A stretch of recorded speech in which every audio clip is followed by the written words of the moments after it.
So for the last couple of years, since I started playing again, I've been working with this man, Stephen Feeney, Sight Right.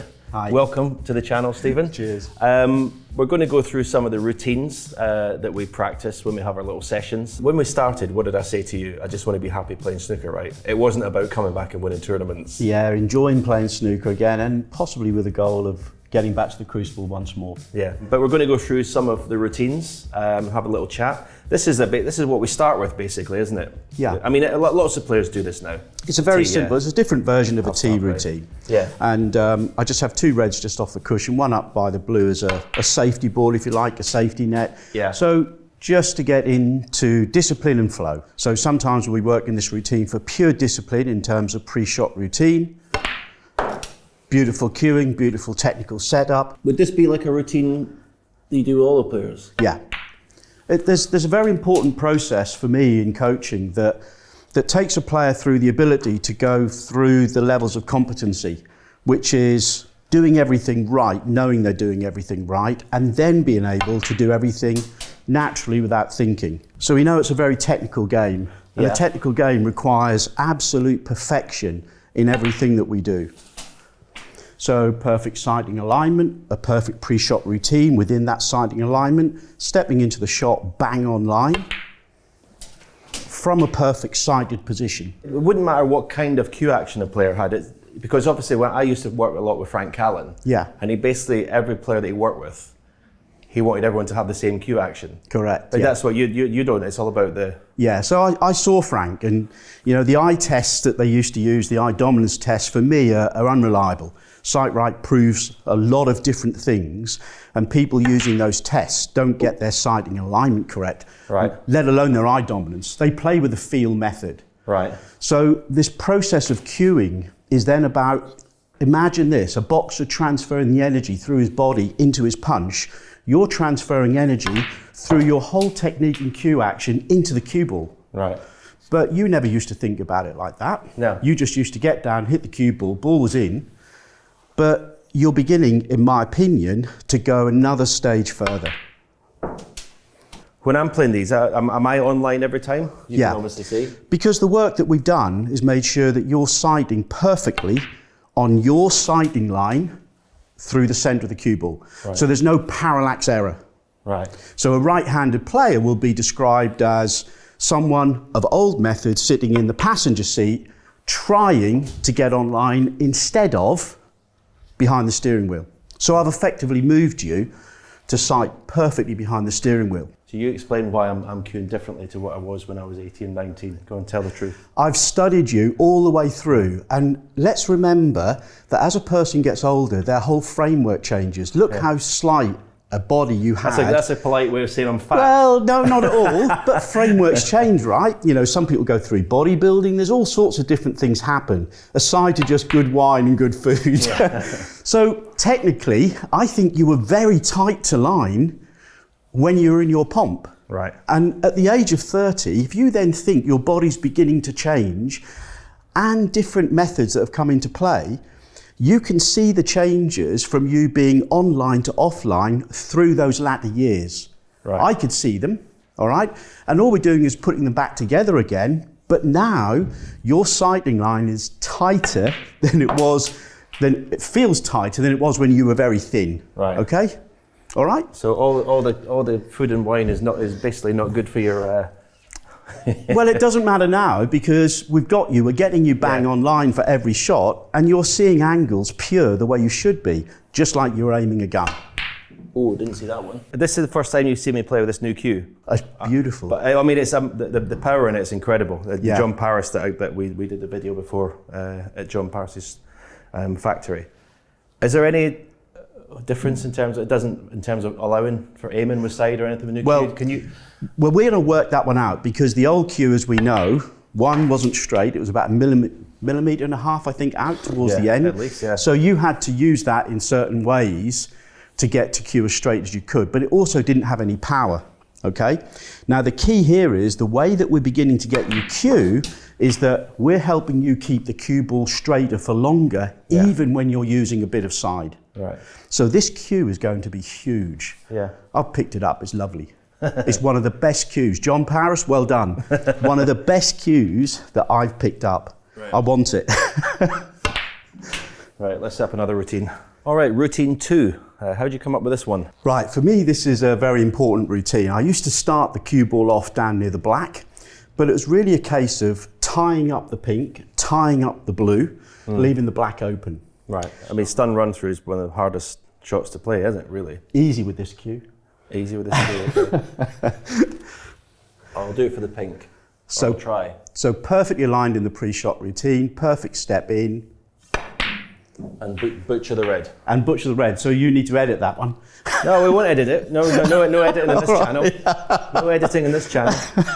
I just hope the guys have got enough film in it for me to have 15 attempts. Now I'll get it this time. Right. So now I'll work it. Okay. All right. So before you step in, one of the biggest problems with long shots with players is that they stand too far back off the cue ball before they step in. Pretty much this, isn't it? Yeah. So then what happens is they decel through the cue ball. Right. So my message to players is keep on the cue ball so you really feel yourself pushing through the ball to keep the ball straight to the object ball. And then stay down, feel the finish. Am I in the middle of the cue ball? You're beautiful. That was closer. So we want this shot again, but I really want you to feel the finish. So we're going to bully the cue ball. Yeah. Okay?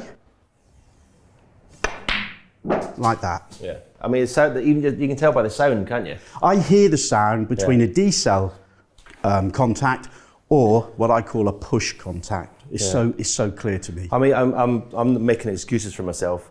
When I was playing with this cue when I was in York and everything, I wasn't doing a lot of long stuff. So it's a little bit, but that's a big excuse. Well, this cue is now a big excuse. A new Excalibur. See the difference between a beautiful solid strike there down to the black compared to that one. Yeah. So people get afraid of long pots. And then it's just basically... And we clear them up. Yeah. So it's, I mean, yeah, as you say, you've covered. So it works our pinks into the middle, into the corners. And it's another one of what I call a beautiful discipline and flow routine. Yeah. You don't have to divulge anything that you don't want to divulge. But I mean, like so when Ronnie or Mark Williams or that, is it about clearing them all the time? And all the time. And I know how disappointed I am when I don't clear up. Are they the same? Perfectionists. Yeah. Absolutely. But what I see is let's say if we say Mark, yourself and Ronnie, you see the difference in the auras that you have when you're playing. Each one of you has, some really specific qualities that from a coaching perspective, makes me a better coach to watch. Yeah. And then I see the differences between the three of you, and the way that you manipulate this cue ball, that you move the cue ball. You've all got your own individual ways of striking this ball, and it's fascinating. I mean, when Ronnie, when you first started working with Ronnie, what was his? Why did he want to work with you? Because he's worked with everybody. But he's a tinker, isn't he? He wants to find an extra edge, doesn't he? Well, he refers to his toolbox, right? He's got everything in his toolbox. To me, that's like what I call the Tuco moment, that you dive into your toolbox when you've lost all your technique. Right. So Tuco was running around searching for the grave, right?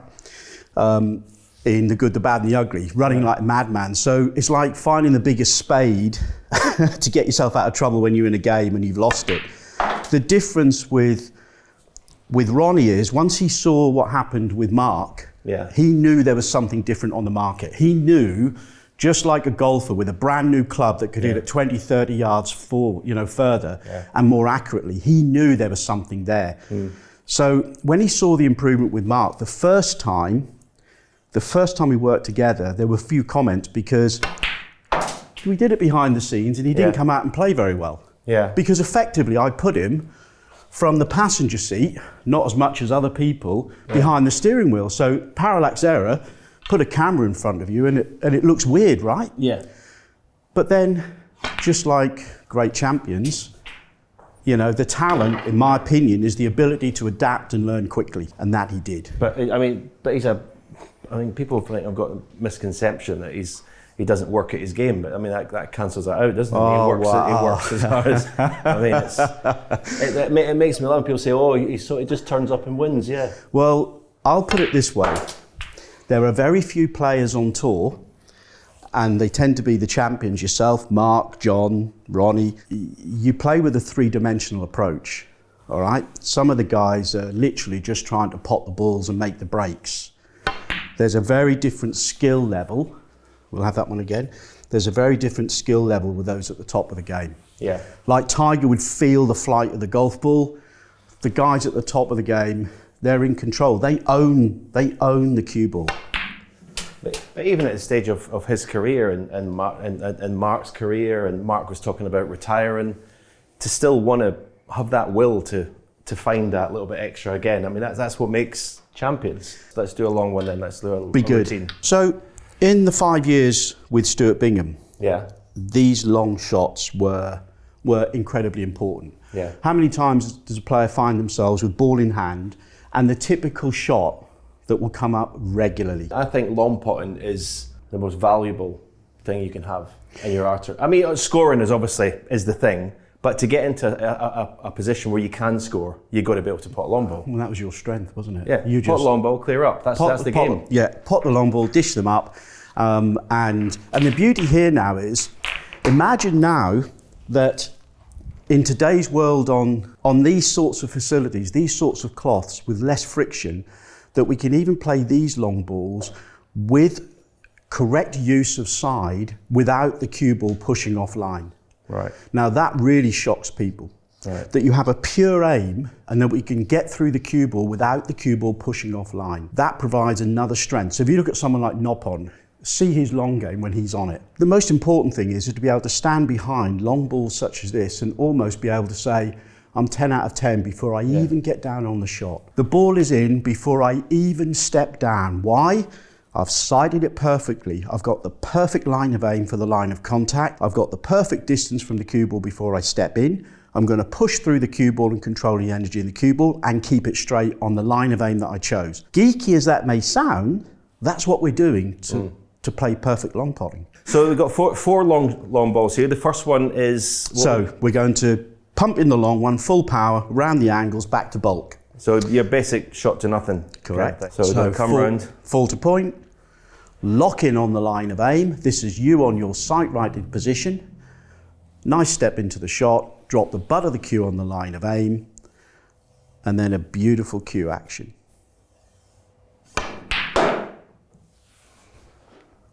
There we go. Now, in power terms, I'm going to score with this cue 7 out of 10. So if you want to play that one again, I think we can even power that even more. On our tables, do we need that? No. But the proof of the accuracy with that kind of power, so I'm giving you 6 or 7 out of 10. This cue is a delight. Do you want that one again? Yeah, go on then. Yeah, I mean, it feels so much more in it than the other cue. Away we go. So this time we're going to work the cue action.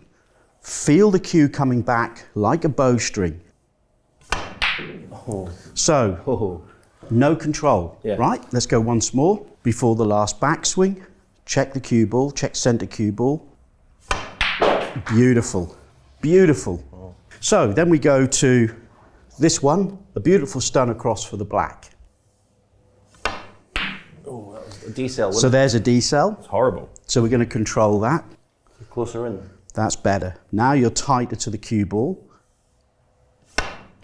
Sweet, much better control, and you can hear the difference in the contact. Yeah. The third one here now, again as we lock in, just a bit above centre, and this is what I call the beautiful smooth delivery through This here. is probably my least favourite of the four. So just a bit above centre, and just let the cue do the work.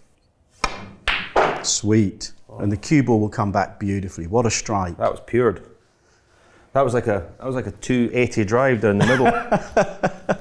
If you think about it, all we're really doing is, in most of the shots, we're keeping the cue ball on the bed of the table. A lot of people don't realise that. This is just a stun? Nice stun or a stun run through.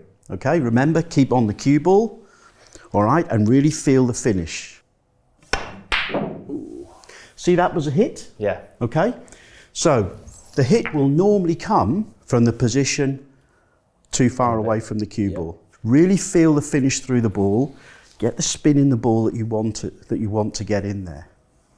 So a solid strike. There we go.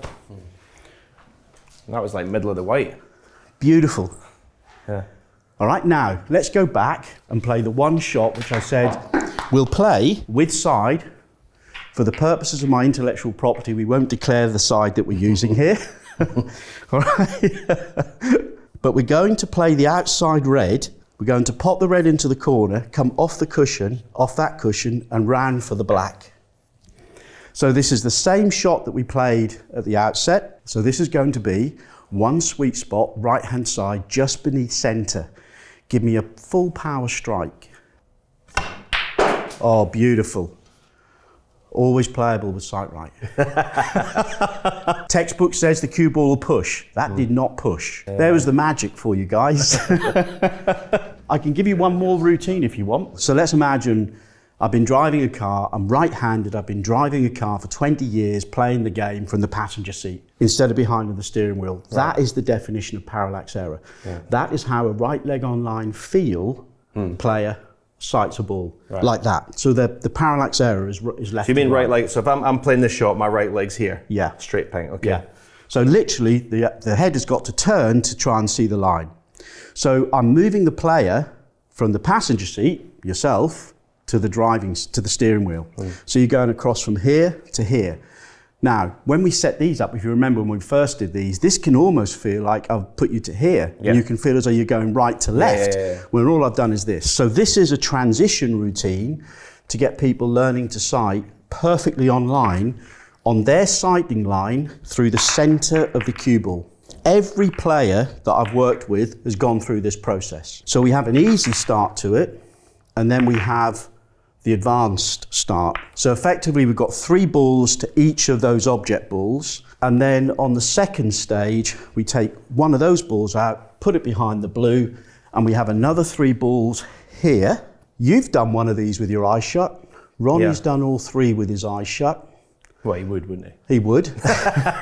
You may have done 2 actually. Right. But what we do is, the real key here is progressively we've got you learning to sight all your right to lefts bang on line, which then enables us to work that cue ball better with the side that we've talked about. Well, we'll go through 2 or 3. We won't go through the whole lot because it could be here all day. Correct. So we just run them in. So this black, when I first started with you, I thought my aiming, I thought I'm going to hit the black here. Yeah. That's the steering wheel effect. I've moved it from here so it almost looks straight. And it scares people because what they're doing is they're looking straight down the throat of the cue ball. Beautiful. Yeah. They're looking straight down the throat of the cue ball, bang on line, and stepping into that line. And it is the most powerful adjustment. The transition from offline to online starts enabling us to really work this cue ball, bang on line, but most importantly, to see the angles pure. Yeah. So I mean, we won't go through them all. So we basically get to, so let's go to here. Let's get to first. Should we take these 3 away? Yeah. So all of these are right to left, and the important thing is we balance them up on the other side as well. So as you know, on the network, this is the most important routine that follows when we've got people understanding what their sight right sighting line is. Now, normally when we're playing these, we'd have the player roll them in, stay down on the shot, because I want them to see the finish. All right, but you're already advanced in these, so we can have good fun. So let's just show what can be done with the pink. Okay. Let's play the pink, 2 sweet spots, left-hand side, just beneath center. So we're going to push the cushion, push the cue ball to the cushion, and work the push through. Away we go. So that's a pure aim with side. Textbook says the cue ball's going to push. No way did that push. So that goes again, the way I used to play is obviously allow for the side. You used to allow for the side. So you would be aiming here with a bit of left-hand side, but... Which I still do on occasion. Yeah. Because I think when it's... Well, let's play that shot to show, because sweet spot side is a very, very acute use of side. So let's go with a bit more left-hand side where we know the cue ball will push, and this is where you need to allow for the push. Yeah, well, I mean, I'm aiming now, I'm going to hit that, because I'm playing, say, I'm aiming dead straight. Okay. The pink. And a lot of players will come in with a lot more left-hand side than they ever need, which then causes the cue ball to push. And it takes, So side allows for a calculation, a judgment of how far the cue ball will push. Let's play this one again, because that was horrible. I mean, at the end of the day, it's like... That judgment is difficult. Yeah, that's what I mean, yeah. I mean, again, I'm getting used to it sounds like I'm making excuses, but I'm still getting used to this cue and what it can do in terms of sight, because it is so strong. Yeah. I think it's pushing away quicker than my other one. But if you go outside the safety zone in sweet spot side, then the cue ball will always push. And of course, the longer the distance, as we've shown, so that is hard work compared to using sweet spot side. Yeah. Okay, let's try and do it with my eyes closed then. Ronnie done all three, I'm going to try and do one. So we're moving into a blind pot. Just going to get your hands on the table. Now, trust your line. Come in just above centre. Just above centre, a bit higher. And now a beautiful check the cue ball before the last backswing, bowstring it, and then a full power acceleration. Okay, now let's work. I shut my eyes, so I don't know how far away that was. On the last backswing in the pause, close your eyes. Not before the pause. Close your eyes and 3. Not bad. Draw the cue back like a bowstring. Lock it into the pause. Eyes shut. Away you go. Teeny weeny bit thick. So there's a little bit of a panic strike coming in. Okay? At the end. I haven't done this for a while, so it's like, Right, so we're going to stay down and through, okay? Right, you're perfect on line, so make a good step across. There we go. Eyes closed, bang in the middle. You heard the rat at the back of the pocket. Beautiful. Do you want the next one? No. One's enough. Done one. I'm happy with one. Stephen, thank you very much. My pleasure. We'll continue to work together. The goal is to, it's a dream to perhaps maybe get to the Crucible, but... Well, I know you have the quality. So, life changes, priority changes, but we're going to have a better chance than we did last year, I think. Well, great fun anyway. All right.